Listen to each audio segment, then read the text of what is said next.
Subscribe the channel and press the bell icon for tune the latest update. Image है क्या? Sir photo basically sir light capturing बोलते हैं sir, light को capture good करता है good. Sir. Basically और वो क्या सर कर ये जो रही है? इमेज होती है सर। जी नहीं नहीं, देखो, तुमने ठीक बताया बट थोड़ा सा उसमें करेक्शन है। इमेज क्या कर रहा है, वो बेसिकली जो इलेक्ट्रोमैग्नेटिक स्पेक्ट्रम है, जो डिफरेंट टाइप की वेव्स हैं, उनको वो क्या कर रही है, कैप्चर कर रही है मतलब एक मैनर में। ठीक है, वो मैनर कैप्चर हो जाता है तो पर्टिकुलर हमें कुछ इमेज दिखती है कि हाँ ये इसकी इमेज है, ये इसकी, अलग अलग कलर वाइज। अच्छा, अगर तुम सोचो कभी कोई इलेक्ट्रोमैग्नेटिक स्पेक्ट्रम कैप्चर ही ना हो तो कोई इमेज बनेगी उसकी? इलेक्ट्रोमैग्नेटिक स्पेक्ट्रम समझ रहे हो ना, जो तुम लोगों ने पूरा पढ़ा था, विजिबल रे, X ray, infrared, UV rays, ये सारी चीजें। अगर ये कैप्चर ही ना हो तो कोई इमेज फॉर्म हो सकती है या नहीं? नो। नहीं फॉर्म होगी। लाइट सबको दिख रही होगी, तो अब तुम देख सकते हो इमेज बेसिकली है क्या। दिख रही है ना स्लाइड सबको? मेरी वॉइस भी क्लियर आ रही है? तो मैं स्टार्ट करता हूँ क्लास।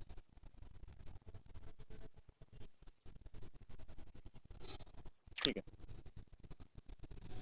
देखो, बेसिकली इमेज और फोटोग्राफ में थोड़ा सा डिफरेंस है। जहाँ पे फोटोग्राफिक फिल्म की अवेलेबिलिटी हो, मतलब उसकी ज़रूरत हो कि जो जो इमेज है उनका रिकॉर्ड कहाँ हो रहा है, फोटोग्राफिक फिल्म में, उसे हम फोटोग्राफ कहेंगे।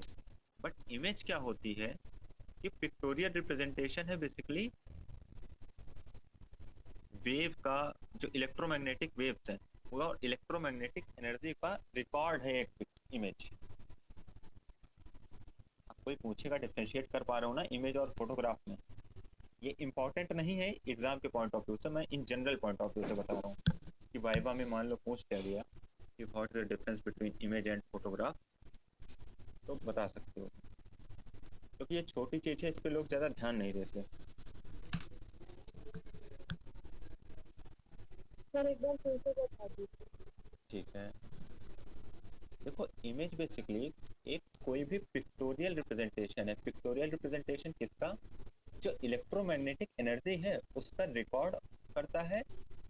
जो मतलब जिस पर्टिकुलर चीज में इलेक्ट्रोमैग्नेटिक रेडिएशन रिकॉर्ड हो जाए एक पर्टिकुलर मैनर में, ठीक है, और ऐसा रिकॉर्ड हो कि तुम उसे डिटेक्ट कर सकते हो बाद में कि हाँ ये चीज है, पहचान सकते हो, तो हम उसे क्या कहेंगे, इमेज। फोटोग्राफ क्या है? ये स्पेशल टाइप की इमेज है जो कहाँ रिकॉर्ड होती है, फोटोग्राफिक फिल्म में। आई होप समझ में आ गया होगा इमेज और फोटोग्राफ में यस सर। डिफरेंस। गुड। अब एक टर्म आता है पिक्सल। अक्सर तुम लोगों ने कैमरे की बात भी की होगी, कितने मेगा पिक्सल कैमरा है ना। फोन में जैसे फोन जब लेते हो तो देखते हो ना कि जितना ज्यादा पिक्सल कहते हैं उतना अच्छा यह होता है। एक्चुअल में पिक्सल है क्या? वो डिफरेंट शेड्स ऑफ कलर होते हैं। यहाँ पे जो कलर है वो सिर्फ ब्लैक और व्हाइट के बीच के कलर, ठीक है। ब्लैक जहाँ पे एब्सेंस ऑफ लाइट है, व्हाइट जहाँ पे 100% लाइट प्रेजेंट है, उसके बीच में तुम नंबर ऑफ ग्रे शेड्स देख रहे होगे, वो ब्लैक और व्हाइट का मिक्सचर है, ठीक है। तो बेसिकली क्या है, जितने ज़्यादा ये मिक्सचर होंगे उतना अच्छा उसका रिजोल्यूशन होगा। अच्छा, रिजोल्यूशन समझ में आता है क्या होता है? फिजिक्स में पढ़ चुके होगे।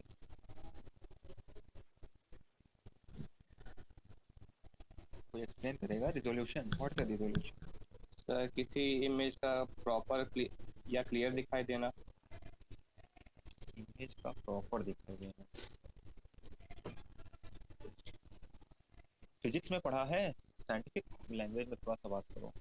सर रिजॉल्व करना तो वो जो वेक्टर्स को नहीं नहीं, कर देते हैं। रिजोल्यूशन बेसिकली क्या होता है, किसी भी दो ऑब्जेक्ट के बीच में डिस्टेंस अगर मेंटेन है तो हमें वो दो ऑब्जेक्ट अलग अलग दिखाई पड़ेंगे, ठीक है।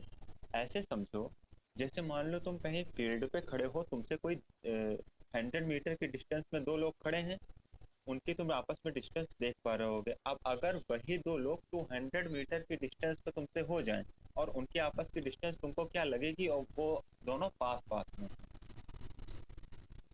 ये बात समझ में आ रही है? जी सर। देखो जैसे फॉर एग्जांपल यहाँ पे कोई एक आदमी खड़ा है, उसके सामने दो ऑब्जेक्ट हैं, ठीक है। इन दोनों की डिस्टेंस मान लो कितना है, 5 मीटर मान लो। तो अभी इस पर्टिकुलर मैन और ये दो ऑब्जेक्ट की डिस्टेंस इतनी है कि 5 मीटर इसको लग रही है, एक्चुअल में क्या है छोड़ दो। अब मान लो ये आदमी थोड़ा दूर चला जाए, कहे हम थोड़ा दूर तो यहाँ से खड़े होकर देखेंगे, तो इसको क्या लगेगा कि ये दोनों ऑब्जेक्ट और पास हैं। मतलब 5 मीटर से कम हो सकता है, 2 मीटर 3 मीटर, समझ पा रहे हो?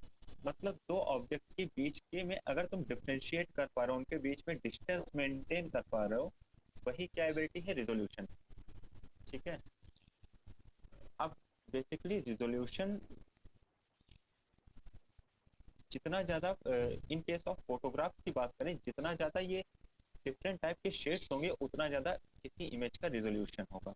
डिफरेंट टाइप के शेड्स होंगे तो वो क्या करेगा, एक शेड किसी दूसरी चीज के लिए, दूसरा शेड किसी दूसरी चीज के लिए। अब बेसिकली पिक्सेल्स क्या होते हैं, the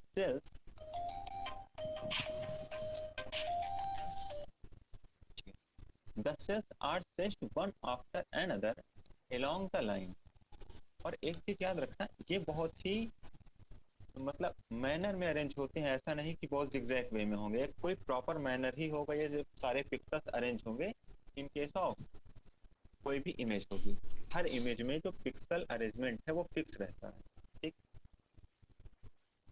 each cell is associated with a pixel that is a microelectric detector. Pixel simple क्या है, short abrasive of picture element. मतलब अगर पिक्सल का फुल फॉर्म बोले तो पिक्चर एलिमेंट को हम शॉर्ट टर्म में पिक्सल बोलते हैं, ठीक है। अब pixel mean simple point graphic image, ठीक है। अब ये इंपॉर्टेंट है, देखो ध्यान से, each pixel is characterised by some single value of radiation. अब एक पिक्सल एक सिंगल वैल्यू का रेडिएशन देगा, तो दो पिक्सल के बीच में अगर कंट्रास्ट ज्यादा है तभी तो हम समझ पाएंगे ना कि इमेज का रिजोल्यूशन ज्यादा है। ये चीजें हो सकता है अभी थोड़ा टफ लग रही हो, बट जैसे आज का लेक्चर प्रोसीड होगा क्लियर होता जाएगा। अब पिक्सल बेसिकली होता क्या है, ये 2 की पावर क्यू के फॉर्म में होता है। जैसे मान लो कोई बोले Q is a bit of pixel, जैसे in case of remote sensing aerial photograph हम बात करते हैं, 8 बिट की कोई इमेज है तो 8 बिट में कितने पिक्सल होंगे, 2 की पावर 8। 4 बिट की इमेज है तो पिक्सल क्या है, 2 की पावर 4। खैर आगे बात करते हैं एरियल फोटोग्राफ, शुरुआत कैसे हुई, क्या हुआ है, एक रफ आइडिया उसका मैं देता हूँ, फिर आगे चलते हैं। एरियल फोटोग्राफी सिंपली कोई भी फोटोग्राफ तुम तब खींचो जब पर्टिकुलर ऑब्जेक्ट के ऊपर हो, उसकी डिस्टेंस कुछ भी हो सकती है। और एक चीज तुम्हें पता होगा, तुम जितनी डिस्टेंस से ज्यादा रखोगे उतना ज्यादा एरिया कवर कर रहा होगा। ये चीज तो क्लियर होगी ना सबको? देखो बीच में हाँ या मत ना बोलते रहा करो ताकि मुझे लगे कि समझ रहे हो, ठीक है। अब एरियल फोटोग्राफी बेसिकली क्या है, 1858 पे, मतलब एक बैलून से लिया गया, फिर बैलून के साथ कुछ प्रॉब्लम्स होती हैं। क्या प्रॉब्लम, सबसे बड़ी प्रॉब्लम यह है जिस साइड विंड ब्लो कर रही हो बैलून उसी साइड जा सकता है ना।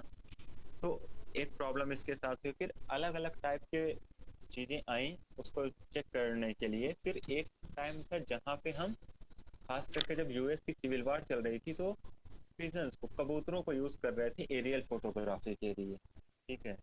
वो क्या करते थे, उसमें एक कैमरा फिट कर देते थे, वो इमेज क्लिक करते हुए बढ़ता रहता था, बट उसके साथ भी एक्यूरेसी नहीं आती थी। एक्यूरेसी क्यों नहीं आती थी, क्योंकि लाख ट्रेंड कर दो कबूतर कबूतर ही रहेगा ना, जहाँ उसका मन उधर जाएगा। या हो सकता है जब ये मूव कर रहा हो तो वाइब्रेशन हो, वाइब्रेशन की वजह से कैमरा हिल जाए तो फोटो साफ ना आए। समझ पा रहे हो क्या प्रॉब्लम हो सकती थी इन केस ऑफ बैलून में? क्या था प्रॉब्लम, क्या प्रॉब्लम पिजन्स में था। सबसे पहले यूज किया गया बैलून, देन यूज किया गया जो काइट का यूज है वो भी देखो बहुत ज्यादा वैलिड नहीं रहा। रीजन है काइट भी विंड ब्लो के उस पे चलेगा जिस साइड हवा चल रही है। तो अगर मान लो हवा की डायरेक्शन चेंज हो गई, हमें किसी दूसरी डायरेक्शन की इमेज चाहिए, वहाँ प्रॉब्लम हो सकती है। फिर एरियल फोटोग्राफी में और आगे एवोल्यूशन हुआ तो काइट के बाद आया फिजन।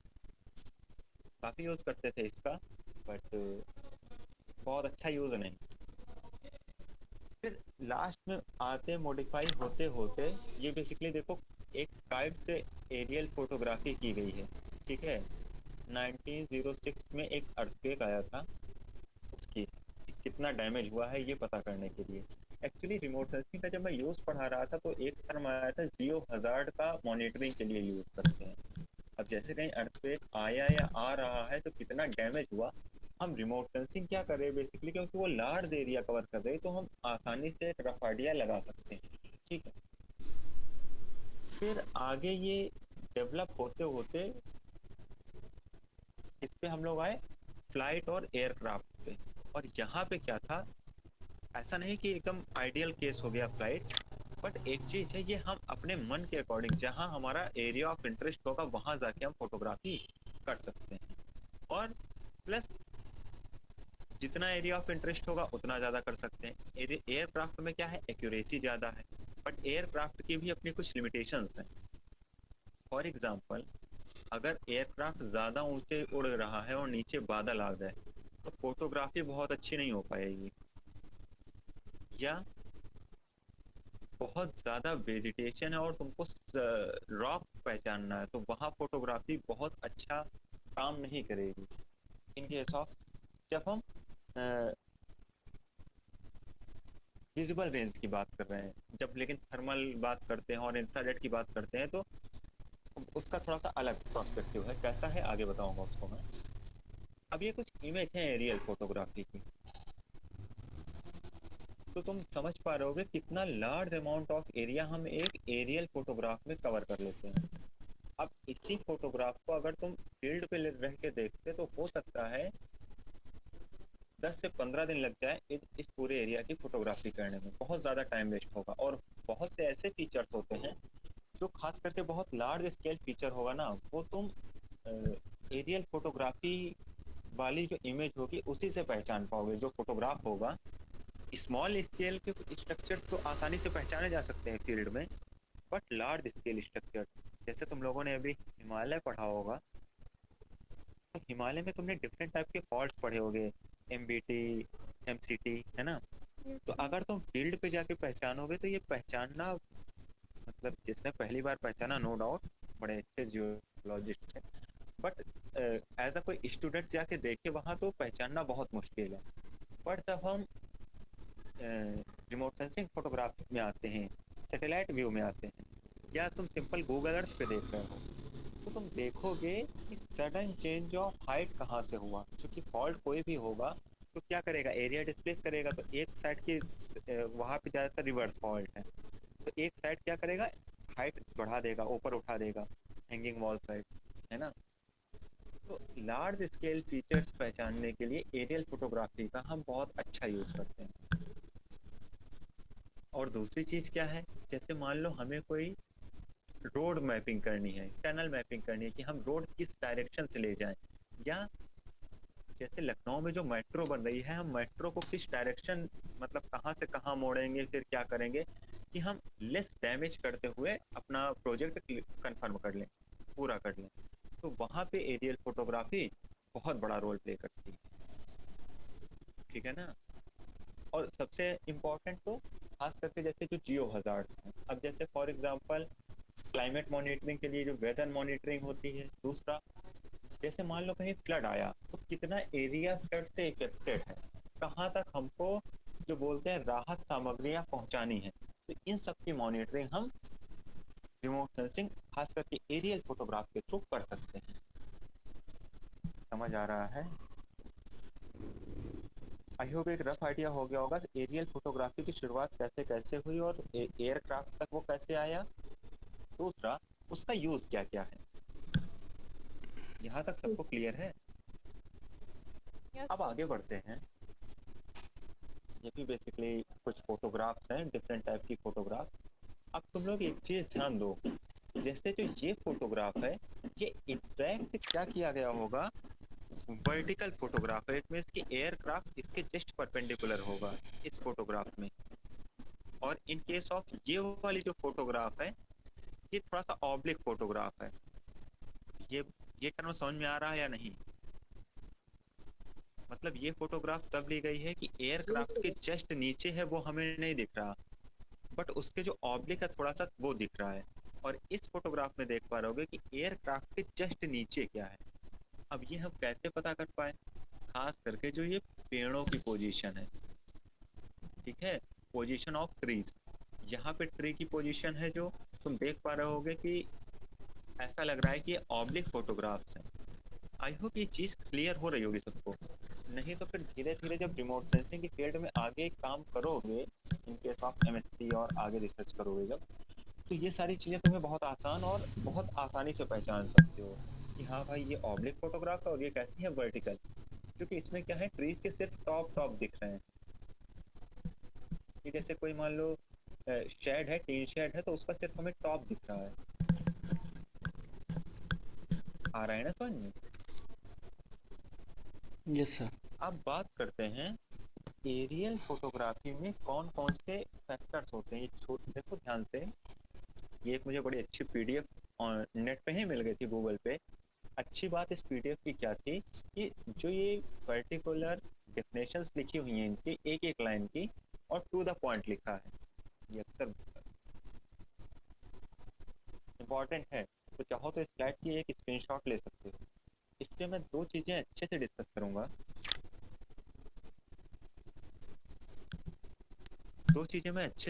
करूंगा। एक है नादिर पॉइंट, दूसरा है प्रिंसिपल पॉइंट, क्योंकि ये दोनों बहुत ही ज़्यादा कंफ्यूजिंग है। बाकी चीज़ें तुम लोग पढ़ के आसानी से समझ सकते हो।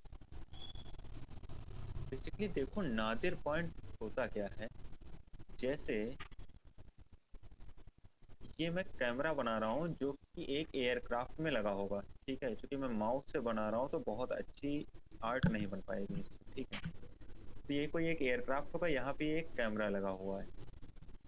अगर मान लो ये वर्टिकल फोटोग्राफी कर रहा है, मतलब ये जो इमेज क्लिक कर रहा है, कितने एरिया की ये इमेज क्लिक करेगा, ठीक है।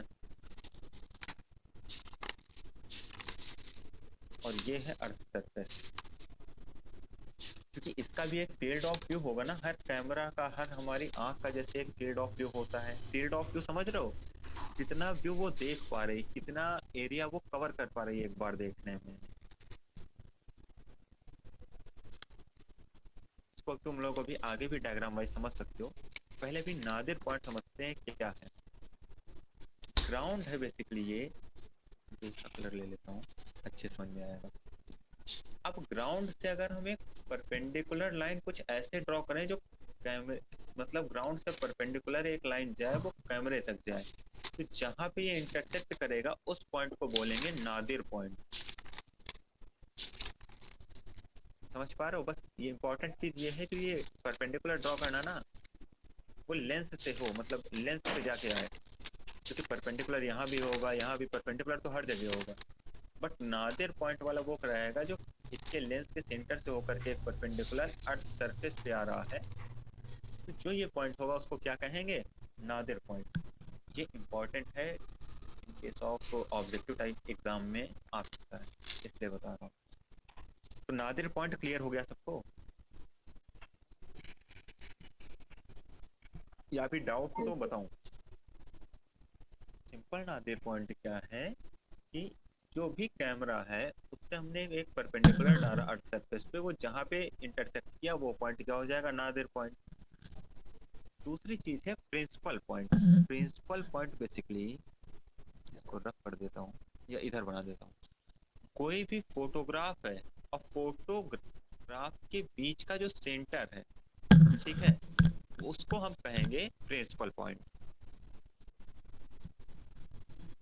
तो ये डिफरेंस समझना, यहाँ पे फोटोग्राफ का सेंटर आ रहा है, यहाँ पे नादिर पॉइंट आ रहा है जो एकदम वर्टिकल। ज्यादातर इन केस ऑफ वर्टिकल फोटोग्राफी में क्या होता है, नादिर पॉइंट और प्रिंसिपल पॉइंट हो सकता है कि एक ही पॉइंट हो। अब ये चीज क्लियर हुई या नहीं?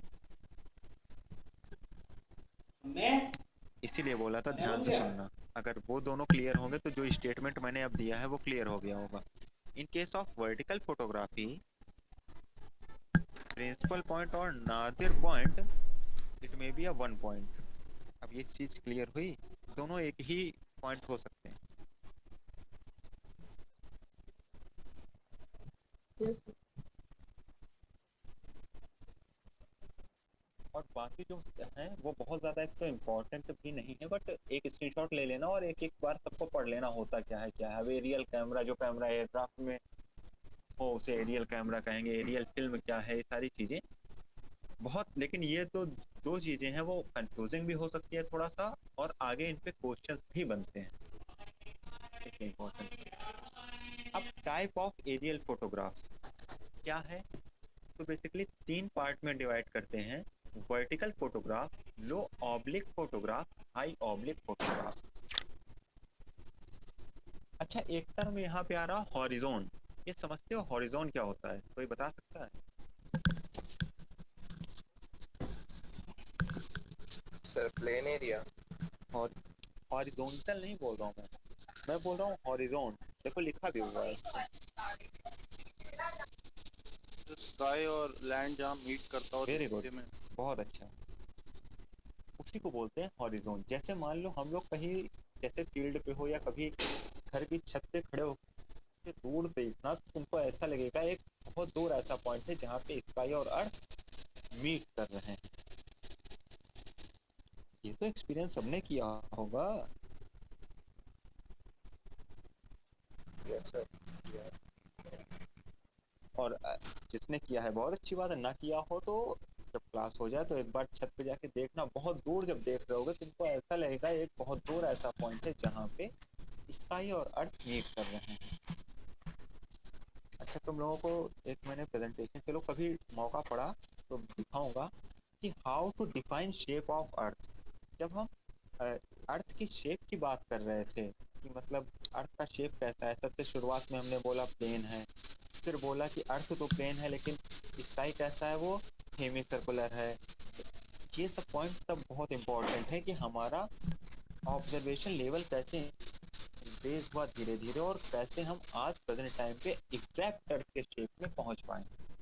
ठीक है, बड़े इंटरेस्टिंग स्टोरी है अर्थ के शेप की, कभी फिर डिस्कस करूंगा। तो उसमें आता है खास करके जो ये तुम हॉरिजॉन वाली बात से मुझे याद आ गया कि जब हॉरिजॉन देख रहे हैं तो ऐसा ही लगता है कि अर्थ तो प्लेन है, बट हो सकता है स्काई कैसा है, हेमी सर्कुलर हो, मतलब हेमी स्फेरिकल हो, सर्कुलर बोलना गलत होगा, हेमी स्फेरिकल हो, तभी तो होगा कि एक जगह मीट कर रहा है। तो हॉरिजॉन बेसिकली एक ऐसा पॉइंट जहाँ पे देखो एक्चुअल में हॉरिजॉन कुछ होता नहीं है, कि ऐसा कहीं पॉसिबल ही नहीं कि अर्थ और स्काई मीट कर रहा हो, लेकिन ये जो ऑब्जेक्ट है, मतलब जो हम लोग हैं, हमारा फील्ड ऑफ व्यू है, उसके परसेप्शन की बात की जा रही है। तो क्या डिफरेंस होता है इन तीनों में, क्या है, अब इसकी बात करते हैं। अब जैसे ये फोटो तुम देख पा रहे होगे, ये अलास्का ग्लेशियर्स की है। एक्चुअली नेट में मुझे जितनी भी एरियल फोटोग्राफ की फोटो मिली मैंने ज़्यादातर इस पे लगा दी ताकि तुम लोग एक रफ आइडिया हो पाए कि हाँ क्या है। अब इस फोटोग्राफ में चूंकि एक तो ब्लैक एंड वाइट है, तुम हॉरिजॉन बहुत अच्छा डिफरेंशिएट नहीं कर पा रहे होगे, बट आगे कुछ फोटोग्राफ हैं तुम डिफरेंशिएट कर सकते हो। अच्छा, वर्टिकल फोटोग्राफ बेसिकली क्या होती है कि जो कैमरा है aimed directly at the ground surface from the above, मतलब जैसे मैंने अभी नादिर पॉइंट की बात, ये कैमरा है उसके जस्ट नीचे क्या हो रहा है वो उसकी फोटो लेगा अपने जस्ट नीचे, तो इसका फील्ड ऑफ व्यू कुछ इस तरीके से होगा। वर्टिकल फोटोग्राफ समझ पा रहे हो, एकदम जस्ट नीचे क्या है। अच्छा, मैं अभी आगे तुमको इसका यूज भी बताऊंगा कि वर्टिकल फोटोग्राफ का क्या यूज है, ऑब्लिक का क्या यूज है। ठीक है, फॉर एग्जांपल जैसे मान लो हमें कहीं ब्रिज देखना है कि कैसा है क्या है, तो वर्टिकल फोटोग्राफ वहां पे थोड़ा फेल हो सकती है। ठीक है, क्योंकि ब्रिज वो क्या है कैसा है वो देखने के लिए हमें ऑब्लिक फोटोग्राफ ही चाहिए। समझ पा रहे होगे आई होप। देखो एक्चुअली ऑनलाइन इंटरेक्शन में मेन प्रॉब्लम मेरे साथ ये होती है कि मुझे ये नहीं पता चलता जो मैं बोल रहा हूँ वो तुम लोग एग्जैक्ट समझ पा रहे हो या नहीं। बट चलो कोई बात नहीं, ऐसे ही करना है। वर्टिकल फोटोग्राफ बेसिकली सिंपल ऐसा है कि कैमरा अपने जस्ट नीचे जो ग्राउंड में देख रहा होगा उसको कैप्चर कर लेगा। ऑब्लिक में क्या है, कैमरा का जो है बेसिकली थोड़ा सा दूर वो देखेगा, मतलब उसका फील्ड ऑफ व्यू कुछ अलग होगा। कैसा अलग होगा मैं आगे दिखा देता हूँ, ये तुम देख पा रहे होगे। ये कैमरा है बेसिकली जो, ठीक है, और यहाँ पे एक ये वर्टिकल फोटोग्राफ है, ये लो एंगल फोटोग्राफ। लो एंगल फोटोग्राफ में देख रहे होगे कैमरा थोड़ा सा टिल्ट हो गया है। ये ऑप्टिक एक्सिस है। ऑप्टिक एक्सिस वो एक्सिस होती है बेसिकली जो कैमरे के लेंस से डायरेक्ट ग्राउंड पे इंटरसेक्ट कर रही है। तो अगर ये परपेंडिकुलर है तो वर्टिकल है, थोड़ा सा एंगल चेंज हुआ तो लो एंगल, एंगल ज़्यादा चेंज हुआ तो हाई एंगल। ये जो एंगल है इसको बेसिकली, इस पूरा व्यू क्या है, ये फील्ड ऑफ व्यू है। अच्छा अब एक क्वेश्चन का आंसर देना, थोड़ा सा अप्लाइड क्वेश्चन है। सबसे ज़्यादा एरिया कौन सा फोटोग्राफ कवर कर रहा होगा, vertical, low oblique, high oblique? High very good, high oblique. इस तरीके से क्वेश्चन पूछे जा सकते हैं, ठीक है। तो अगर तुम लोग मतलब अभी अपने कॉपी पे ये चीज़ें लिख लेना कि largest area covered by high oblique aerial photograph. और हाई ऑब्लिक में एक चीज़ कन्फर्म है, हमेशा हमें हॉरिजॉन देखने को मिलेगा, लो ऑब्लिक में नहीं दिखेगा, वर्टिकल में तो पॉसिबिलिटी ही नहीं है दिखने की। जनरली हाई ऑब्लिक फोटोग्राफ और low oblique photograph on the basis of horizon ही डिफरेंशिएट किए जाते हैं। और एक चीज़ और मैं बताना भूल गया कि जो फोटोग्राफ है इनको डिवाइड किस बेसिस पे किया गया है, on the basis of position of the camera axis, जिसको मैं अभी ऑप्टिक एक्सिस बोल रहा था। ये जो कैमरा एक्सिस है बेसिकली कैमरे की एक्सिस, कैमरा एक्सिस जो कैमरा लेंस के थ्रू जो एक्सिस आई है वही ऑप्टिक एक्सिस कह सकते हैं, ठीक है। तो camera axis and aerial photograph, ठीक है। तो कैमरा एक्सिस के पोजीशन के बेसिस पे एरियल फोटोग्राफ को 3 पार्ट में डिवाइड किया गया है। हो सकता है पूछ ले कि किस बेसिस पे डिवाइड किया गया, तो तुम लोग कह सकते हो on the basis of the position of camera axis. याद रखना कैमरा ये एक्सिस चीज। सिंबल बताइए। जैसे मान लो ये कोई बॉक्स है, इसको हम कैमरा बोलते हैं, और इस पे मान लो कि पूरा कैमरा है बट फोटो तो उसका लेंस ही क्लिक करेगा ना। और लेंस बेसिकली क्या होगा, तो ये बेसिकली जो तुमने कॉन्वेक्स कॉनकेव कॉन्वेक्स और कॉनकेव इनमें से जो लेंस पढ़ा उनमें से ही कोई होगा, है ना। तो उस लेंस की जो एक्सिस है, ठीक है, उसी को हम कैमरा एक्सिस कहते हैं। मतलब कैमरा एक्सिस वैसे भी मतलब ये टर्म यूज करते हैं यहाँ पे, होता कैमरा एक्सिस कुछ नहीं, लेंस की जो एक्सिस है उसको हम क्या यूज कर रहे हैं, कैमरा एक्सिस। बस वो लेंस लगा कहाँ है, कैमरे में। हुआ क्लियर? तो जो परपेंडिकुलर होगा लेंस के वो एक्सिस होगा। लेंस के परपेंडिकुलर एक्सिस,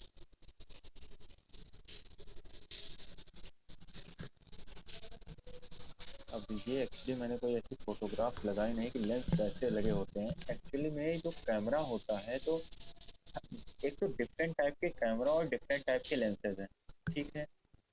जब हमें वर्टिकल इमेज करना, वर्टिकल फोटोग्राफी करना होता है तो कैमरे को हम अलग डायरेक्शन में लगाते हैं।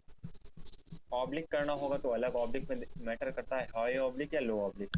तो सिंपल जैसे मान लो यहाँ पे कोई एक लेंस लगा हो, फॉर एग्जांपल हम कॉन्वेक्स लेंस मान लेते हैं, तो इसके थ्रू जो एक एक्सिस जाएगी वही कैमरा लेंस की एक्सिस हो जाएगी।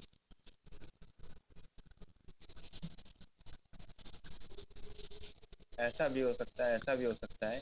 बेसिकली एक लाइन जो कैमरे से ग्राउंड की तरफ जा रही है, ठीक है।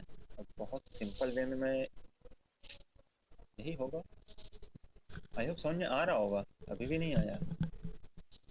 मतलब यहाँ पे कोई कैमरा है, उस पे जो लेंस लगा है उसकी जो एक्सिस है, लेंस की एक्सिस, उसी को हमने, देखो ध्यान से, इसको कैमरा लेंस भी कह रहे हैं। तो वो जो एक्सिस है उसी को हम कैमरा एक्सिस कहते हैं, ठीक है।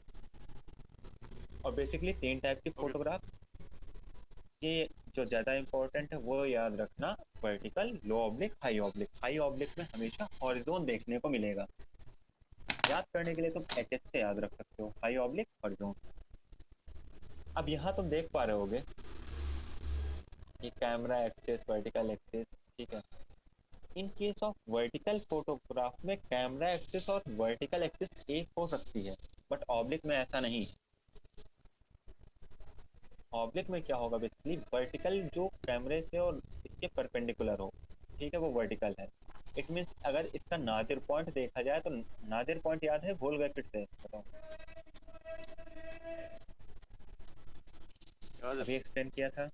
याद है। तो यहाँ पे नादिर पॉइंट आ रहा होगा, समझ पा रहे हो, बट प्रिंसिपल पॉइंट इस जो एरिया कवर कर रहा है उसके बीच में जहाँ पे वो एरिया का सेंटर होगा वहां पे आएगा।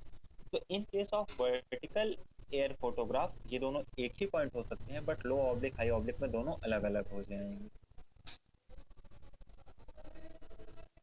ठीक है। अब इस डायग्राम से और चीज़ें क्लियर हो गई होंगी कि ये फोटो प्लेन है, एरिया इतना कवर कर रहा है, इसका एरिया कवर सबसे ज़्यादा एरिया कौन कवर करेगा, हाई ऑब्लिक फोटोग्राफ, ये याद रखो। थोड़ा सा बड़ी हो गई इमेज। और एक चीज़ तुम लोग और ध्यान दे रहे होगे, इसका जो एंगल है वो भी बढ़ रहा है। कैसे बढ़ेगा, इस पे तुम एक कंपैरिजन किया गया है बिटवीन वर्टिकल और ऑब्लिक फोटोग्राफ में। कैसा कंपैरिजन है समझो इसे थोड़ा सा। सिंपल जो ऑप्टिक एक्सिस है, ऑप्टिकल एक्सिस और वही जो कैमरा एक्सिस है, इसमें टिल्टेशन नहीं होगा, या बहुत होगा तो 3 डिग्री के आसपास होगा, ठीक है। इसमें 30 डिग्री से कम होगा, बट इसमें 30 डिग्री से ज़्यादा होगा। क्या 30 डिग्री है समझो इसे। इस पे देखो जो वर्टिकल एक्सिस और कैमरा एक्सिस के बीच का एंगल 0 होगा, या हो सकता है कि लगभग 3 डिग्री के आसपास हो, ना के बराबर है। लो ऑब्लिक में क्या होगा, वर्टिकल एक्सिस और कैमरा एक्सिस, जो ऑप्टिकल एक्सिस बोलेंगे, उसके बीच का एंगल जो है ये वाला, ये 30 डिग्री या उससे कम होगा। हाई ऑब्लिक में वर्टिकल और कैमरा एक्सिस के बीच में 30 डिग्री से ज़्यादा होगा। अब इसका करेक्टरिस्टिक क्या है, हॉरिजॉन भी नहीं दिखेगा, दिखता इसमें भी नहीं है, और इसमें हमेशा दिखेगा। Coverage area, largest area cover करेगा, ये स्मॉलेस्ट एरिया कवर करेगा, ये रिलेटिवली लार्जर, किससे relatively, vertical vertical aerial photograph से larger area low object photograph cover करेगा। अच्छा, अगर मान लो क्वेश्चन इस टाइप से भी आ सकता है कि इंक्रीजिंग ऑर्डर में इनको अरेंज करो कि इनका एरिया इंक्रीज कर रहा हो, तो सबसे पहले कौन आएगा, वर्टिकल, उसके बाद आएगा लो ऑब्लिक, सबसे बाद में हाई ऑब्लिक। समझ रहे हो, मतलब क्वेश्चन पूछने का उसका तरीका कुछ भी हो सकता है, बट तुमको ध्यान रखना है कि हमें आंसर किस बेसिक कॉन्सेप्ट क्लियर है तो क्वेश्चन वो चाहे जैसा पूछे आराम से बता सकते हो।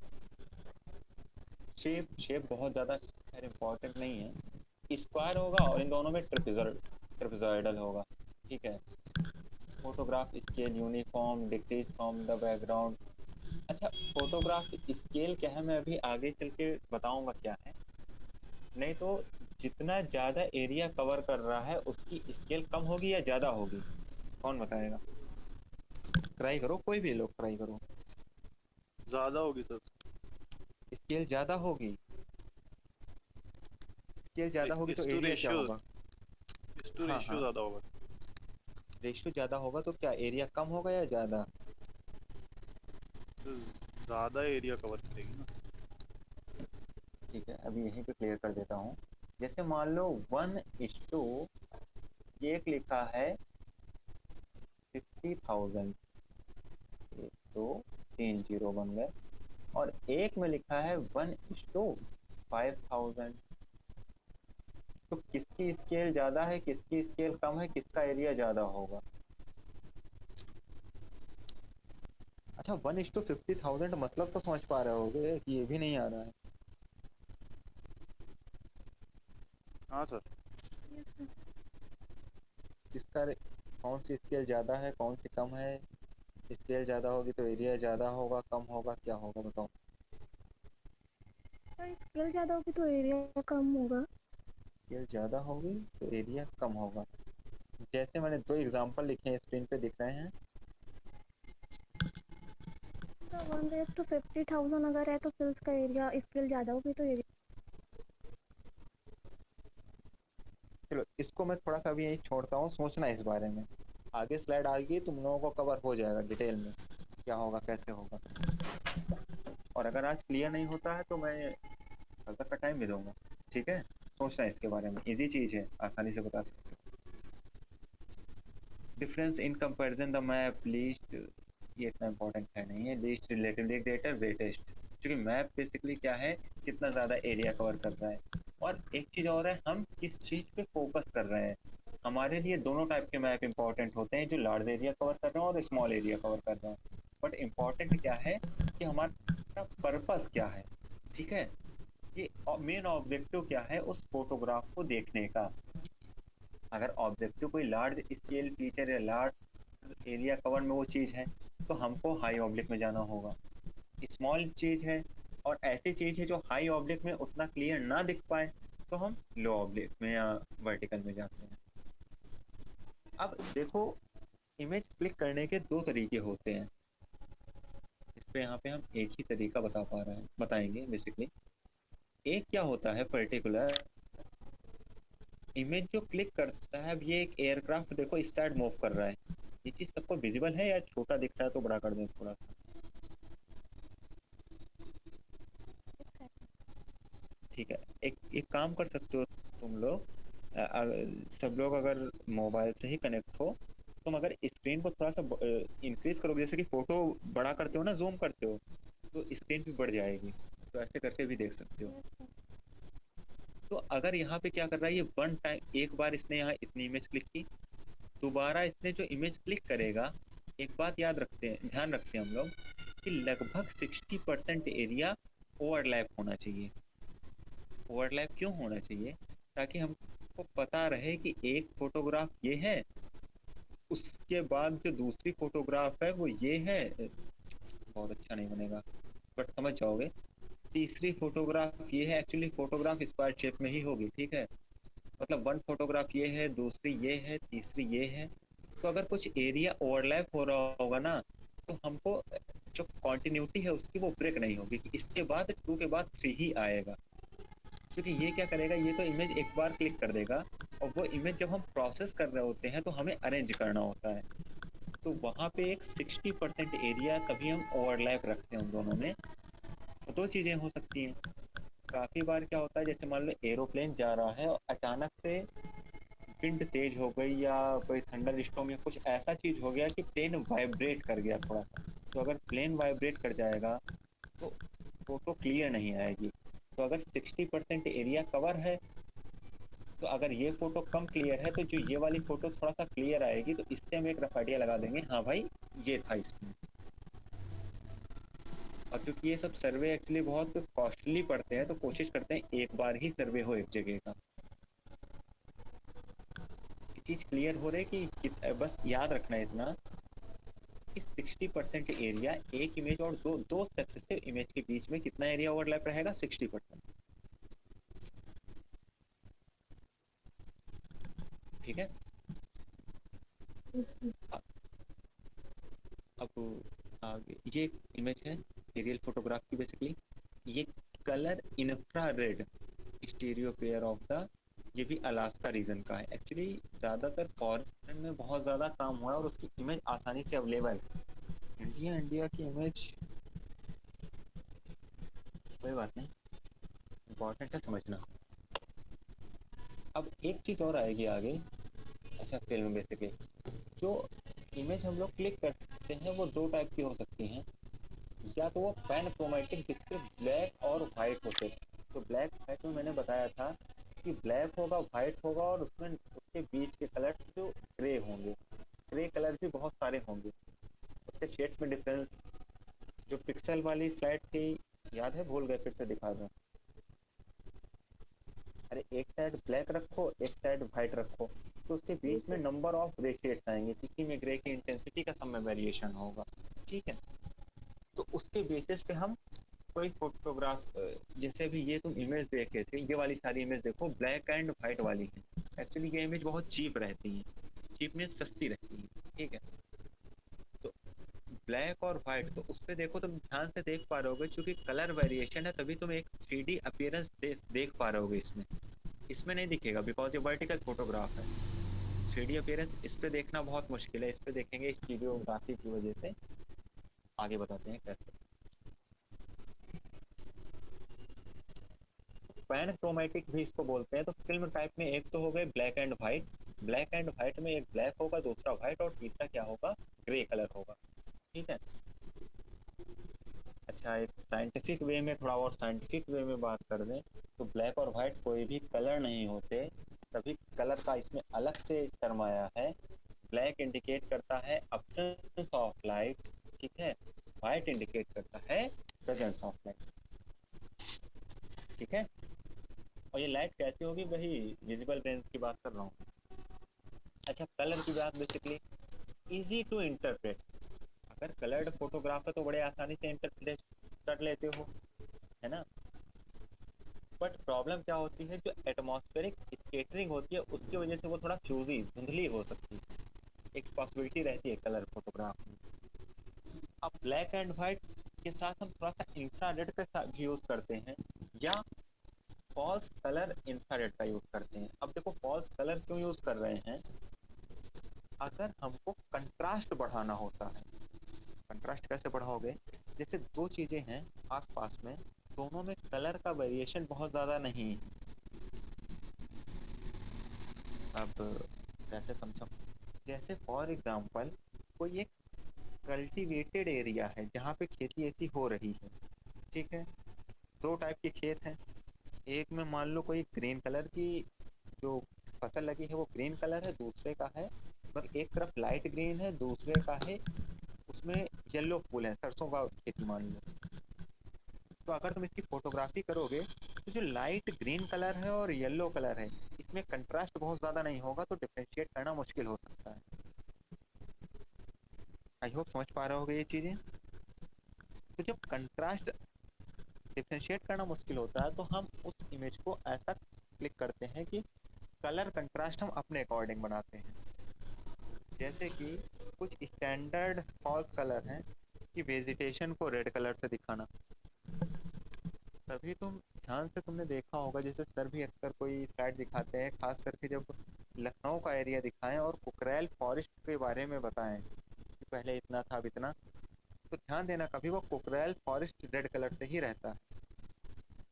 या जैसे ही तुम कभी डिपार्टमेंट के अंदर जाओगे तो एक वहाँ पे सैटेलाइट इमेज लगी हुई है, नोटिस बोर्ड में ही तुम्हारे लगी, तो उसमें तुम ब्लू और रेड कलर ही देखोगे। ब्लू कलर दिखाता है कि घर कहाँ कहाँ बने हैं, रेड कलर दिखाता है फॉरेस्ट कहाँ कहाँ,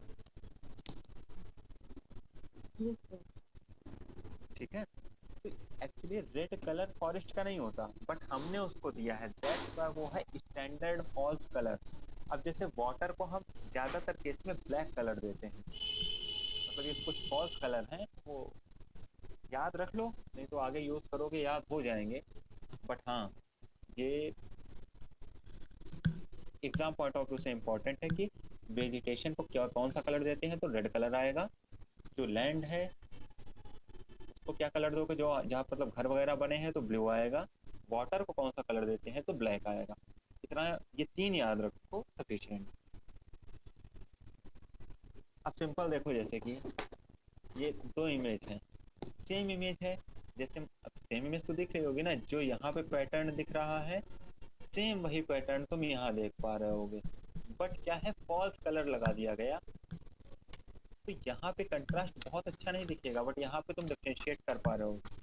जो वेजिटेशन वाला पार्ट यहाँ पे ग्रीन, क्योंकि ग्रीन के साथ येलो ग्रीन में थोड़ा डाउट हो सकता है, बट यहाँ पे रेड आता है, रेड तो फिर उसका डाउट कम हो जाता है। आगे बढ़ते हैं। ये black and white aerial photograph है। देखो एक चीज याद रखना, जहाँ पे भी ब्लैक एंड व्हाइट की बात करेंगे वहाँ ग्रे अपने आप आ जाएगा, ठीक। तो ग्रे हम लोग यूज नहीं करते grey, but black and white he use करते हैं। अब ये देखो कलर फोटोग्राफ है, तो कलर फोटोग्राफ तुम कितने अच्छे से कह सकते हो कि हाँ भाई ये कोई एक कॉलोनी होगी, दिख रहा है ना, यहाँ पे देख पा रहे हो ये गाड़ियां पार्क हैं और यहाँ पे घर बने हुए हैं, दिख रहा है।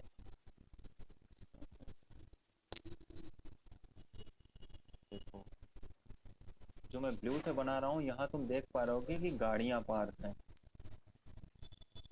अब एरियल फोटोग्राफ में वो ऐसी ही दिखती हैं, बहुत छोटी छोटी सी दिख रही हैं। और जहाँ पे मैं ये रेड से कर रहा हूँ यहाँ पे तुम देखोगे ये क्या है, वो एक कॉलोनी है जहाँ पे लोगों के घर बने हुए हैं, लोगों की उसकी छत दिख रही है, ठीक है। बीच में एक ग्राउंड दिख रहा है, प्ले ग्राउंड होगा या कोई भी हो सकता है, ठीक है ना। तो ये क्यों क्लियर हुआ, क्योंकि हमारे पास एक कलर एरियल फोटोग्राफ था। अगर ये कलर ना होता तो हम डिफ्रेंशिएट करना मुश्किल हो जाता कि ये गाड़ियां ही पार्क हैं या कुछ और उसके बीच में तुम एक चीज और देख पा रहे होगे कि बीच बीच में ये ट्रीज लगे हैं। तो इंटरप्रेट इसको तुम बहुत डिटेल में कर सकते हो कि क्या क्या है कैसे है, बट डिपेंड करता है तुम एक इमेज को कितना टाइम दे रहे हो और कितना अच्छा तुम्हारा ऑब्जर्वेशन लेवल है। यहाँ तक क्लियर हो गया। अब ये बेसिकली क्या है, ये इंफ्रारेड एरियल फोटोग्राफ है। NIR माने नियर इंफ्रारेड। जब मैंने इस पे वो क्या बोलते हैं इलेक्ट्रोमैग्नेटिक स्पेक्ट्रम पढ़ाया था, तो उसमें जो इंफ्रारेड है उसको मैंने थर्मल इंफ्रारेड, नियर इंफ्रारेड वाला बताया था। तो वो फोटोग्राफ होगी तो इमेज कुछ इस तरीके से आएगी, ठीक है। तुम इस पे रोड देख पा रहे होगे, रोड कैसा है क्या है, रफ आइडिया तुम इमेज से एक लगा सकते हो क्या। ये है इसकी स्केल। अब स्केल में मैं ज़्यादा भी बात नहीं करूँगा, जब मैं पर्टिकुलर स्केल पढ़ाऊँगा कि स्केल है क्या, होता क्या है और कौन सी स्केल पे क्या मैटर करता है, सब की बात करेंगे। बात करते करते आ भी गया स्केल की बात। सिंपल क्या है, डिटरमिनेशन ऑफ फोटो स्केल। तो या तो स्केल फोटो पे लिखी होती है, 98% जो भी हम एयर फोटोग्राफ्स लेते हैं उन सब में स्केल लिखी होती है, जैसे कि इसमें लिखी है, दिख रही होगी सबको। जो ये रेड कलर जहाँ मैंने बनाया हुआ है, रेड कलर से 1:2 क्या लिखा हुआ है, दिख रहा है तो बताओ। 15600 और बेसिकली ये जो KAS 9477 ये क्या लिखा होता है, या 1058, ये सब है जो एरियल फोटोग्राफ है उसका ऑर्डर क्या है। जैसे मैंने अभी यहाँ का वो ऑर्डर क्या है, दो ऑर्डर होते हैं, एक तो ये 1 2 3 4 वाला, दूसरा जब फ्लाइट टर्न हो करके इस साइड से आती है तो इनके बीच में लगभग 20% 20 to 30% एरिया साइड में कवर होता है। एक तो एरिया ऐसे कवर होगा, दूसरा एरिया ऐसे कवर हो रहा होगा, तो ये जो एरिया कवर होगा वो 20 to 30% है। तो यहाँ पे जो नंबर्स लिखे हैं, ये जो नंबर्स लिखे हैं ये उसको, ताकि मतलब हम लोग एक दूसरे को ऊपर नीचे कर पाए कि इसके बाद ये इमेज होगी उसके बाद ये इमेज होगी, तो बार बार एरिया का ओवरलैप ना देखना पड़े, तो ये नंबर्स लिख देते हैं हम लोग उसको। ये डेट लिखी होती है 3/2/95, मतलब 3 फरवरी 1995 की है ये चीज़ें। फिर एक्चुअली तुम लोगों में रिमोट सेंसिंग का कोई फोटोग्राफ कोई प्रैक्टिकल नहीं है, अगर प्रैक्टिकल होता तो वो चीज़ें तुम लोग खुद से देख के करते तो बहुत अच्छे से समझ सकते। ये कुछ वैसी ही चीज़ है, अगर जैसे मान लो मैं मिनरोलॉजी पढ़ाऊँ और मिनरल के हैंड स्पेसिमेन ना दिखाऊँ, समझ, जैसे मान लो मैं कह दूंगा कि क्वार्ट्ज कलरलेस भी होता है, रोजी क्वार्ट्ज भी होता है, मैंने फोटो दिखा दी, बट एक बार तुम जब मिनरल देख लेते हो तो कॉन्फिडेंस आता है, हाँ भाई ये ठीक है। अब इस पे एक टर्म आ रहा है RF। ये RF होता क्या है, मैं यहाँ पे भी देखो टर्म आया RF, एक सिंपल सा फॉर्मूला है, चाहो तो इसका यूज कर सकते हो, नहीं तो इसको सिंपल वे में हम यहाँ डिफाइन करते हैं। RF जो है रिप्रेजेंटेटिव फ्रैक्शन है। क्या फ्रैक्शन है, photo distance upon ground distance, simple है इसका, ठीक है। अब क्योंकि ये एक यूनिटलेस क्वांटिटी है, ऊपर भी डिस्टेंस है नीचे भी डिस्टेंस है, ठीक है। बस एक चीज याद रखना, एक क्वेश्चन मैं कल पूछूंगा उसको, आज क्वेश्चन वो जो पहले भी पूछा था, कि अगर स्केल कम होगी तो एरिया ज़्यादा होगा या स्केल ज़्यादा होगी तो एरिया ज़्यादा होगा, इसके बारे में मतलब स्केल और एरिया का एग्जैक्ट क्या रिलेशन। और अगर ये स्लाइड तुम लोग आराम से देख लो, अच्छे से देख लो, पहचान लो, तो आसानी से रिलेशन बता सकते हो। इस फॉर्मूला को याद करने की कोई ज़रूरत नहीं है, याद हो जाए ठीक है। एक्चुअली ये यूएसजीएस यूज़ करता है। यूएसजीएस क्या है? यूनाइटेड स्टेट का जियोलॉजिकल सर्वे, ठीक है। वो बेसिकली इतना इम्पोर्टेंट नहीं है, ये इम्पोर्टेंट है, ठीक है। बट पता होना चाहिए क्या है कैसा है, इसलिए लगा दिया था। अब यहाँ पे जो देखो फोटोग्राफ है, वहाँ पे कोई भी स्केल नहीं दी हुई है, ठीक है। तो ऐसी फोटोग्राफ से इंटरप्रिटेशन करना बड़ा मुश्किल होता है। तो इन फोटोग्राफ की स्केल क्या होगी उसको निकालने के लिए हम इस फॉर्मूले का यूज़ करते हैं। तो वो अभी इम्पोर्टेंट नहीं, अगर मान लो जैसे न्यूमेरिकल यूनिवर्सिटी कहाँ पूछेगी, पूछेगा भी तो इससे इसके ऊपर आएगा नहीं। Photo distance upon ground distance करोगे तो RS जो आएगा वही आगे चल के स्केल हो जाएगा, डिटर्मिनेशन ऑफ फोटो स्केल। अब स्केल इंपॉर्टेंट इसलिए है क्योंकि स्केल के बेसिस पे ही हम बता सकते हैं कि एरिया स्मॉल था या लार्ज था।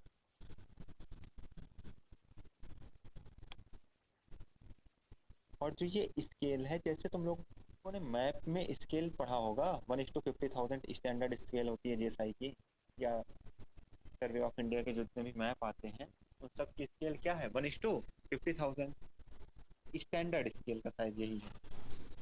और बाकी अलग अलग भी है, 1:25 भी है, उससे ऊपर भी है। तो अगर वहाँ का कॉन्सेप्ट तुम्हारा स्केल वाला क्लियर है तो तुम यह फोटो स्केल सेम वही चीज़ है, कुछ ज़्यादा अलग नहीं है। उसमें बेसिकली क्या है, ये सब जियोलॉजिकल मैप करते हैं, सिंपल है, जियोलॉजिकल मैप वहाँ पे कर देंगे तो उसकी स्केल आ जाएगी जियोलॉजिकल एरिया वाइज। और यहाँ क्या है, एक एरियल फोटोग्राफ की हम एक इमेजिंग कर देंगे। क्लियर है यहाँ तक? फोटो स्केल समझ में आया क्या होता है क्या है? हाँ या नहीं? Yes sir. आ गया समझ में? और अच्छी बात है। तो कल जो मैंने भी क्वेश्चन पूछा है ना, तो कल शुरुआत तुम्ही से रहेगी, तो ऐसा ना हो कि कल एब्सेंट हो जाना। नहीं सर, एब्सेंट नहीं होंगे।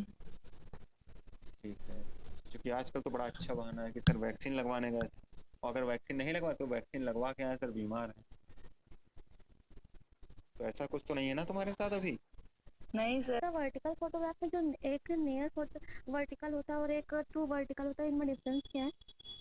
नियर वर्टिकल ट्रू वर्टिकल में वैसे पूछा नहीं जाएगा। सिंपल डिफरेंस ये है, अगर नादिर पॉइंट प्रिंसिपल पॉइंट एक में ही आए, ठीक है, इट मीन्स कि उसका टिल्टेशन 0 था, इट मीन्स कि वो बिल्कुल ट्रू वर्टिकल है।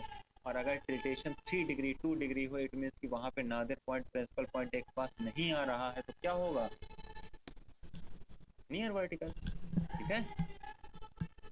ऑर्थो रेक्टिफाइड वर्टिकल एक होता है। हाँ वो भी एक्चुअली इसीलिए बोल रहा था कि बुक उतना मत पढ़ो, वो तुम्हारे बताने को मैं बता दूँ, कोई दिक्कत वाली बात नहीं। प्रॉब्लम ये उसका तो यूज़ नहीं है, आप पूछा नहीं जाएगा तुमसे। तुम अगर आरपी गुप्ता, मैंने पहले भी बोला था, फर्स्ट क्लास से कहते आ रहा हूँ, वो बुक बीएससी वालों के लिए नहीं है, बट हाँ रिमोट सेंसिंग की है, तुम्हारा कुछ टॉपिक उससे मिल सकता है, ठीक है। तो मेरे अकॉर्डिंग टाइम वेस्ट ना करो, जो इम्पोर्टेंट है उसे देख लो, है ना। सर कौन है? सर ये नादिर पॉइंट और प्रिंसिपल पॉइंट, सर ये नहीं समझ में आया। तो पूछा था तब नहीं बता पा रहे थे, ठीक, फिर से एक्सप्लेन कर देता हूँ। और कोई है जिसको समझ में ना आया हो? नादिर पॉइंट, प्रिंसिपल पॉइंट, ये दोनों पॉइंट क्योंकि इम्पोर्टेंट है। देखो सिंपल कोई एक इमेज होगी, ये जो मैंने एक चौकोर एक रेक्टेंगल बनाया है, दिख रहा है सबको? अब वो थोड़ा सा यहाँ पे खराब हो गया, बट एक रेक्टेंगल रफली लग रहा होगा, है ना। Yes sir. हाँ या नहीं? Yes sir. इसका जो सेंटर पॉइंट होगा, अगर ये एक एरियल फोटोग्राफ है तो तुम उसे प्रिंसिपल पॉइंट कह सकते हो, ठीक है। इसका सेंटर की बात कर रहा हूँ। और नादिर पॉइंट क्या होता है, जैसे कि जो एक कोई कैमरा लगा होगा, ये कैमरा एक ट्रायंगल टाइप का बना दिया मैंने, और वो ग्राउंड सरफेस पे मान लो कोई परपेंडिकुलर ड्रॉ करे, एक परपेंडिकुलर ड्रॉ करो, जो पॉइंट ये होगा, ठीक है, इन केस ऑफ वर्टिकल फोटोग्राफ में ये उसका होगा फील्ड ऑफ व्यू। कितना होगा फील्ड ऑफ व्यू, यहाँ से यहाँ तक। तो इसका जो वर्टिकल पॉइंट आया यहाँ पे, जो इसकी ग्राउंड सरफेस के परपेंडिकुलर है, ये होगा नादिर पॉइंट। डिफरेंस समझना, नादिर पॉइंट है परपेंडिकुलर इसके बीच का। ये कहाँ से पास हो रहा है, इस कैमरा के लेंस के थ्रू पास हो रहा है। और जो फोटोग्राफ के सेंटर में पॉइंट होगा वो हो गया डिफ्रेंशिएट या नहीं कर पाए? फिर से बताऊं? यस सर समझ गया। बहुत अच्छी बात है। चलो मैं रिजोल्यूशन का एक रफ आइडिया दे देता हूँ, बाकी इसको मैं कल कराता हूँ, ठीक है। देखो 4 टाइप के रिजोल्यूशन है, बहुत इजी रिजोल्यूशन होता है। रिजोल्यूशन माने किसी भी 2 चीज को अलग अलग करके देखना कि कैसे एक चीज ये है दूसरा वो है। जैसे कि मान लो हम क्लास में खड़े हैं, 10 लोग बैठे हुए हो, तो हम आराम से बता सकते हैं हाँ इसका नाम ये है, इसका नाम ये है, ठीक है।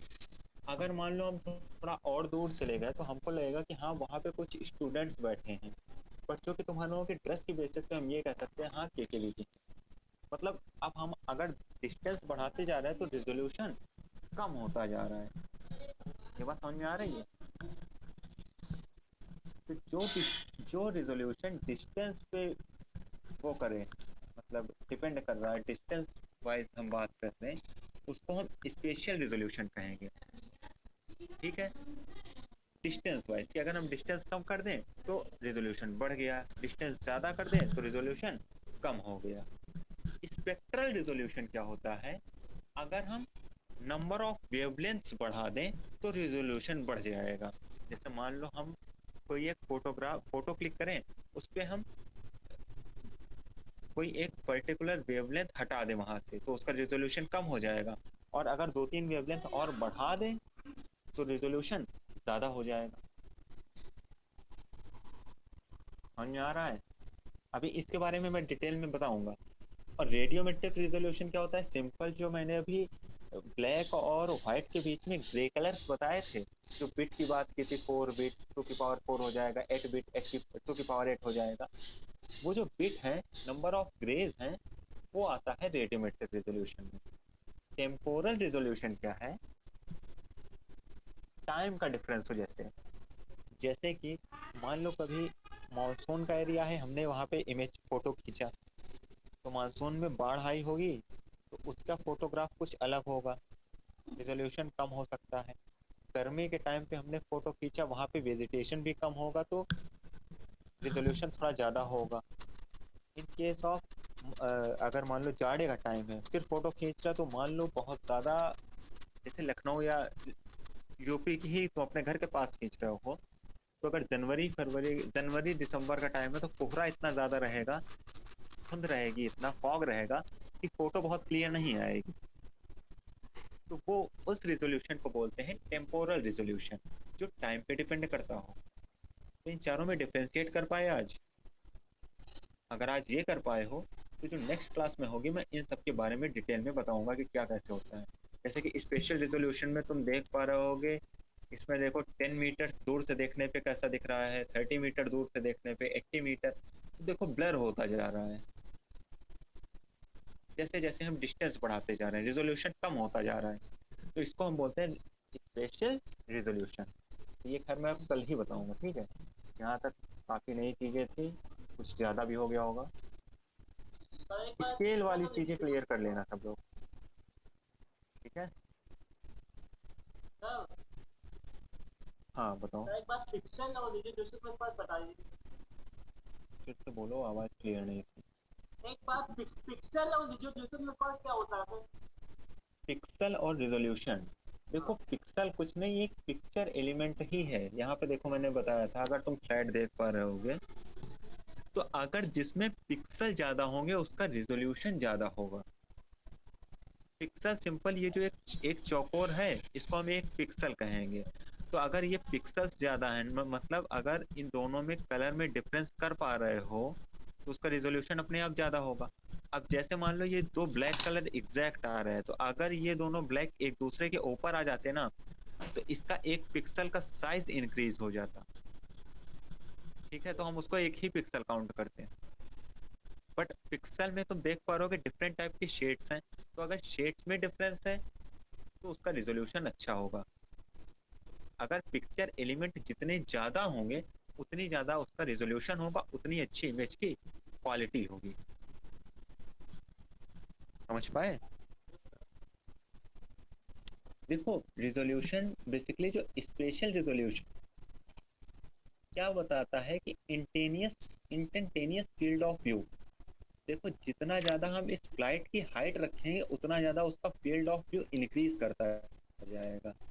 समझ पा रहे हो ना कि अगर फ्लाइट यहाँ पे है तो एक मिनट फ्लाइट शो कर देता हूँ, फिर मैं यहाँ पे पेन ले लेता हूँ। अगर जैसे ये फ्लाइट मान लो मैंने इसको इस हाइट में रख दिया, तो यहाँ से अगर उस एंगल पे देखेंगे तो उसका फील्ड ऑफ व्यू क्या हो जाएगा, इंक्रीज हो जाएगा। तो स्पेशल रिजोल्यूशन बेसिकली किस पे डिपेंड करता है, field instantaneous field of view. मतलब जितना ज़्यादा फील्ड ऑफ व्यू कितना है, हाइट कम होगी तो फील्ड ऑफ व्यू कम होगा, तो उसका रिजोल्यूशन ज़्यादा होगा। हाइट ज़्यादा होगी तो फील्ड ऑफ व्यू ज़्यादा होगा, तो रिजोल्यूशन कम होगा। समझ पाए? तो अगर आ जाए जी sir. Special resolution depend upon, सीधे लिखोगे इंस्टेंटेनियस फील्ड ऑफ व्यू और distance between the aircraft and ground. ठीक है? चलो यहाँ तक क्लियर हो गया। तो अगर स्पेशल रिजोल्यूशन सिंपल वही चीज यहाँ बताई गई है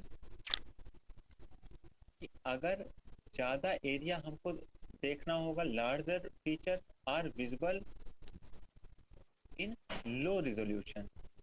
ठीक है? In high resolution all image object detected. एक बार पढ़ लेना। ठीक है? ये बेसिकली क्या है कि इंस्टेंटेनियस फील्ड ऑफ व्यू किसे कहते हैं, क्या है, वहाँ मैंने डायग्राम में तुम्हें समझा दिया है क्या इंस्टेंटेनियस फील्ड ऑफ व्यू। ठीक है? जैसे ये भी दिख रहा है, यहाँ पे उसकी वो लिखा है, क्या कहते हैं, डेफिनेशन वगैरह लिखी है। तो चाहो स्क्रीनशॉट ले सकते हो, आराम से पढ़ना, बहुत इजी लैंग्वेज है, सबको समझ में आ जाएगा। अब मेरा इंटरेस्ट क्या है बेसिकली, ये जो ऊपर इमेज लगी है इसको दिखाने का। इमेज तुम देखो यहाँ पे 30 मीटर पिक्सल है, ये 1 मीटर पिक्सल है। 30 मीटर पिक्सल मतलब कि 30 मीटर तक कलर का शेड चेंज नहीं हुआ है। यहाँ पे क्या है, 1 मीटर में कलर चेंज होता रहा है। समझ पा रहे हो ना? तो तुम देख पा रहे हो क्योंकि 30 मीटर पिक्सल है तो इसका इमेज बहुत ज़्यादा ब्लर है, और 1 मीटर पिक्सल पे इमेज इससे क्लियर है। इन दोनों इमेज में क्लियर तो समझ में आ रहा होगा ना कौन सी है कौन सी नहीं। लेजर ले लेता हूँ। इन दोनों इमेज में क्लियर हो रहा है ना, जैसे ये ब्लर ज़्यादा है क्योंकि इसका मीटर कितना 30 मीटर पिक्सल है, कि इसका एरियल फोटोग्राफ 1 मीटर पिक्सल है, तो ये थोड़ा सा क्लियर है। ठीक है? आगे बढ़ते हैं। जैसे मैंने अभी पहले थोड़ी देर बताया था कि जैसे जैसे हम रिजोल्यूशन थोड़ा सा वो करते हैं, ठीक है, तो तुम देख पा रहे होगे। और ये सारी इमेज कैसी हैं, ये क्रॉप की हुई इमेज हैं, मतलब ये पूरी इमेज नहीं है। ठीक है? क्योंकि होता क्या है, जैसे 10 मीटर होगा तो इसका ओवरऑल एरिया कम होगा। ठीक है? सबसे ज़्यादा एरिया कौन कवर कर रहा होगा, 80 मीटर रिजोल्यूशन वाला, उससे ज़्यादा, उससे 80 मीटर के बाद 30, फिर 10। आई होप समझ में आ गया होगा। स्पेशल रिजोल्यूशन क्या होगा, basically instantaneous field of view में डिपेंड करता है। अलग अलग टाइप के तुम देख पा रहे होगे। स्पेशल रिजोल्यूशन 0.0 के पिक्सल्स का साइज लिखा हुआ है। ठीक है? तो जैसे जैसे पिक्सल का साइज जितना छोटा होगा, डिफ्रेंशिएट आसानी से कर पा रहे होगे, तो इमेज में तुम उतना उसकी क्वालिटी इनहेंस पाओगे। जैसे यहाँ पे 80x20 कुछ नहीं पता चल रहा, मतलब इसमें पिक्सल्स बहुत बड़े बड़े हैं, जो चौकोर चौकोर देख पा रहे हो कितने बड़े हैं। अब वही जो इस पार्ट थे, यहाँ पे 40-40 के हुए, यहाँ पे 20-20, 10-10, फिर जो सबसे कम, तो यहाँ तुम इस पार्ट हैं, ऐसा कुछ नहीं कि इस पार्ट नहीं है। और ये भी बिल्कुल ब्लैक, वाइट और ग्रे 3 कलर ही देख पा रहे होगे, बट कलर कुछ इस तरीके से डिस्ट्रीब्यूटेड हैं कि तुम आराम से बता सकते हो टेक्सचर के बेसिस पे कि ये ट्रीज हैं और ये 3 शेड्स पड़े हैं, हो सकता है ये घर हों। ठीक है? ये घर है। समझ में आ रहा है? स्पेशल रिजोल्यूशन क्या हुआ, आया समझ में?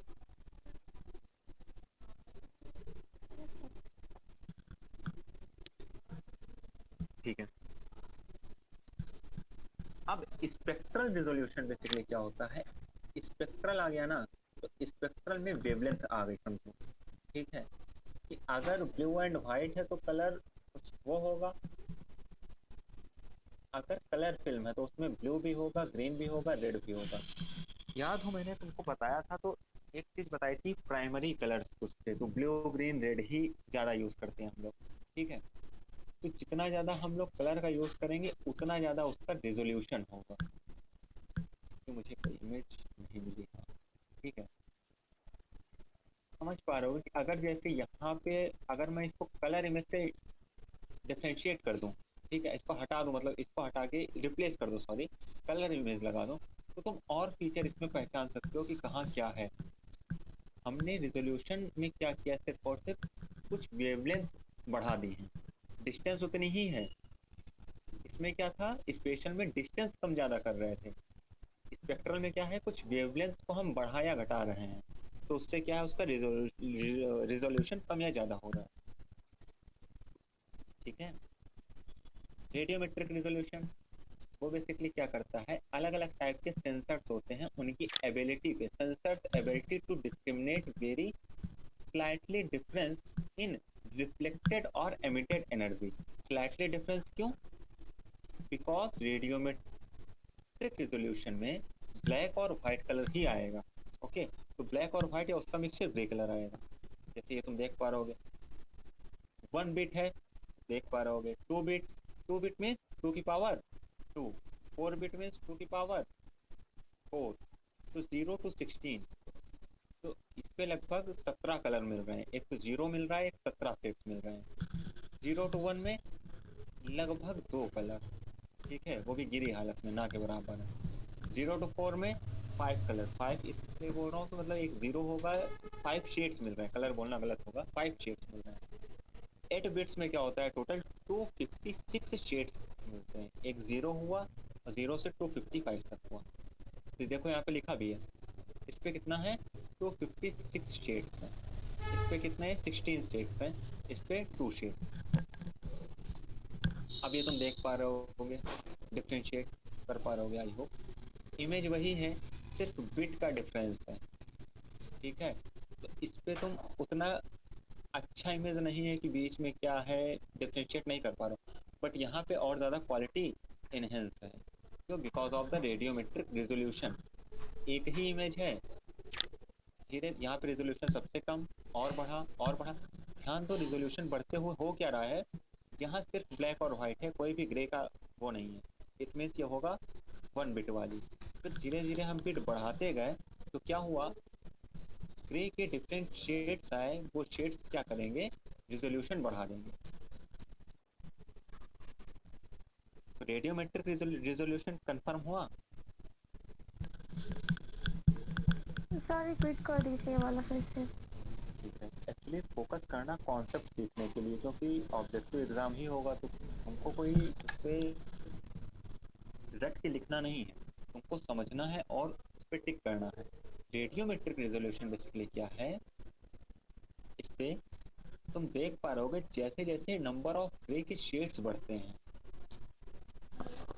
जैसे यहाँ पे तुम देख पा रहोगे 2 की 8 बिट्स हैं, तो बहुत सारे शेड्स हैं।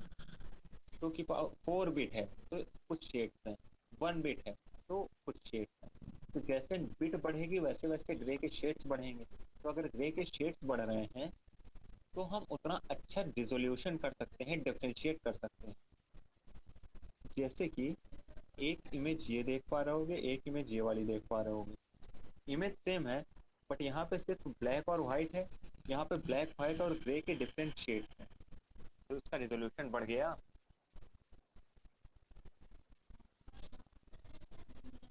ये जो बिट्स का रिजोल्यूशन बढ़ाना होता है या घटाना होता है, इसको बोलते हैं रेडियोमेट्रिक रिजोल्यूशन।